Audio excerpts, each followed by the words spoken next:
भागलपुर शहर में ही मेरे साथ हैं राजीव जी। आप शिक्षक हैं, बीएड कॉलेज में शिक्षक के नाते यहाँ बहुत दिन तक रह रहे हैं। भागलपुर शहर को अब आप जान चुके हैं 10-15 वर्षों में, आप यहाँ के नागरिक भी हैं।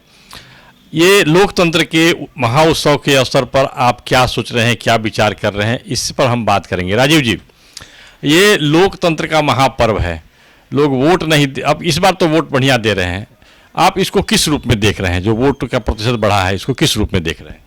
देखिए, भागलपुर शुरू से ही इसका आद्य इतिहास आप देखेंगे तो ये योग, तप, वैराग्य और ज्ञान की नगरी है।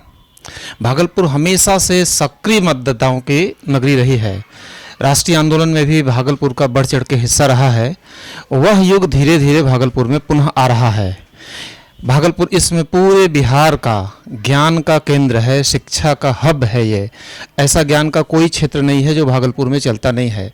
और इसको देख करके और राष्ट्रीय जो इस समय चल रहा है, विशेष रूप से हमारे प्रधानमंत्री नरेंद्र मोदी जी का, उनका जो यहाँ प्रयोग हुआ है, उनका जो यहाँ परिवर्तन चल रहा है, जिस हिसाब से यहाँ पर विकास हो रहा है और जिस हिसाब से शिक्षा के नए नए केंद्र खुल रहे हैं, रोजगार के नए प्रयोग किए जा रहे हैं, उससे निश्चित रूप से इस दूसरे चरण में भागलपुर 121 जो सीटों का भी बचा हुआ है, उसमें सर्वाधिक मतदान वाला क्षेत्र जरूर बनेगा। ये लोग कह रहे हैं कि यहाँ सब कुछ तो हो रहा है, सड़कें बन रही हैं, लेकिन रोजगार की कमी है। लोग यहाँ से बाहर जा रहे हैं, पलायन कर रहे हैं और पर्व त्यौहार में ही आते हैं। तो इस पलायन को आप किस रूप में देख रहे हैं? भागलपुर में एक कृषि विश्वविद्यालय है जिसकी चर्चा बहुत कम हो रही है। कृषि विश्वविद्यालय ने पूरे अंग और कोसी क्षेत्र का कायाकल्प कर दिया है। जो किसान बाढ़ से पीड़ित हैं और ऐसे किसान जो खाद बीज के लिए हमेशा परेशान रहते थे, कृषि विश्वविद्यालय के निर्देशन में बहुत बड़ी संख्या में किसानों को लाभ हुआ है। इतना ही नहीं, अब पढ़े लिखे लोग किसानी कर रहे हैं। केले की उन्नत किस्म, लीची की उन्नत किस्म और अनेक प्रकार के सब्जियों का उत्पादन करके वो बड़ी मंडियों में बेचते हैं। इतना ही नहीं, बांस की खेती करके और ऐसे अनेक प्रकार की दलहन और तिलहन का उत्पादन करके वो रोजगार प्राप्त कर रहे हैं। साथ ही साथ भागलपुर में अब शिक्षा केंद्र के साथ साथ रोजगार के नई चीज़ें भी आ रही हैं। भागलपुर में आसपास के लगभग 10 से 12 जिलों के लोग आकर के रहते हैं। तो सेवा के क्षेत्र में भागलपुर में बहुत अवसर है और इसीलिए लोग यहाँ आकर के रहते भी हैं। लेकिन बिहार की जो मानसिकता है उसमें रोजगार का मतलब लगभग हो गया है कि सरकारी नौकरी प्राप्त करना, और सरकारी नौकरी देने के वादे भी हो रहे हैं कि सभी जितने जो भारत में बिहार में रहते हैं लोग, जो परिवार हैं, उनके यहाँ एक सरकारी नौकरी जरूर दी जाएगी। आप इसको किस रूप में देख रहे हैं? देखिए, नौकरी एक अलग चीज़ है और सुखी जीवन जीना अलग चीज़ है।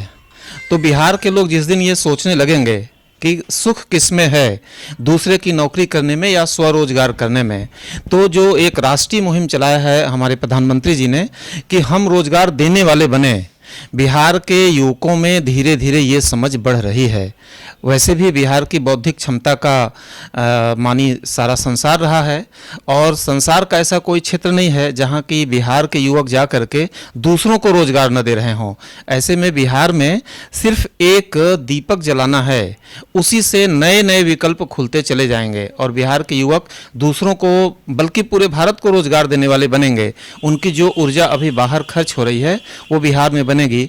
इसके लिए बिहार में सुशासन का जो राज चल रहा है पिछले वर्षों से, वो आगे भी जारी रहे और जारी रहेगा तो निश्चित रूप से कायाकल्प हो जाएगा।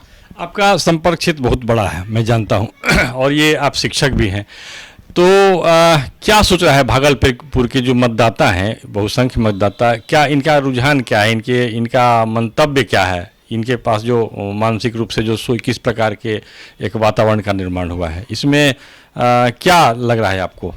पिछले 20 वर्षों से मैं अनुभव कर रहा हूँ कि भागलपुर पहले कोई आना नहीं चाहता था और रास्ते में आते समय भय बना रहता था कि अपने गंतव्य पे पहुंच पाएंगे कि नहीं। सुरक्षा का वह पूरा मानदंड अब ठीक हो गया है। भागलपुर आप किसी भी समय रात्रि में उतर सकते हैं।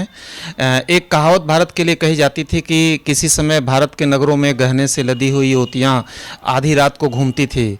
मैं देखता हूँ कि ट्रेन से 2 बजे 3 बजे रात को उतर के युवतियाँ अपने अपने घरों को चली जाती हैं। सुरक्षा का कोई मुद्दा नहीं है। भागलपुर शहर का विस्तार हो रहा है। ग्रामीण क्षेत्र के लोग रोज यहाँ, इतना अच्छा सड़कों का कांटेक्ट है यहाँ पे कि रोज आते हैं, यहाँ सेवा क्षेत्र में काम करते हैं और वापस चले जाते हैं। ये सारी बातें तो है, लेकिन भागलपुर के मतदाता क्या सोच रहे हैं? यहाँ तो जाति के आधार पर लोग वोट देते हैं, मत संप्रदाय के आधार पर देते हैं। तो क्या आपको लगता है कि इसमें इस प्रकार की बातें जो आप सोच रहे हैं, विचार कर रहे हैं, उसका कोई मायने भी होगा वोट देते समय? बिहार ही ऐसा प्रांत है जिसने जातिगत वोट को तोड़ना भी सिखाया है और जाति की समस्या को भारत से समाप्त करने का पहला प्रयोग बिहार में ही हुआ था। बिहार के उन महापुरुषों को कोई भूला नहीं होगा। दरअसल ये बुद्ध की भी धरती है, एक साथ इसको ध्यान में रखना चाहिए। भारत की ऐसी कोई संस्कृति नहीं जो बिहार में ना हो। तो भागलपुर का जो मतदाता है अब जातिगत वोटिंग से ऊपर उठ चुका है। अब वो विकास के नाम पर वोट देना चाहता है, शांति के नाम पर, रोजगार के नाम पर, शिक्षा के नाम पर वोट देना चाहता है। और इस बार जातिगत वोटिंग भागलपुर में बिल्कुल नहीं होगी।